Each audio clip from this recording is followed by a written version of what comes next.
Java தீவின் அடர்ந்த காடுகளின் நடுவே ஒரு இளைஞன் தன் உயிரை காப்பாற்ற ஓடிக்கொண்டிருந்தான். அவனுடைய வாழ்க்கை சில நாட்களுக்கு முன்பு வரை ஒரு இளவரசனின் வாழ்க்கையாக இருந்தது. இப்போது அது ஒரு தப்பி ஓடும் கதையாக மாறிவிட்டது. இது ஒரு சூழ்ச்சியின் கதை, பேரரசு ஒன்றின் உதயத்தின் கதை.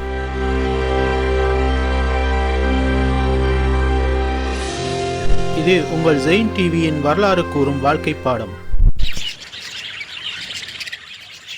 இந்தோனேஷியாவின் ஜாவா தீவில் சிங்கசேரி எனும் குட்டி நாடு. அந்த நாட்டின் மன்னனுக்கு 4 மகள்கள். நால்வரையும் ராடன் விஜயா எனும் வீரனுக்கு திருமணம் செய்து கொடுத்திருந்தான் மன்னன். மாமனும் மருமகனும் ஒற்றுமையாக நாட்டை செழிப்பாக ஆண்டு வந்தார்கள்.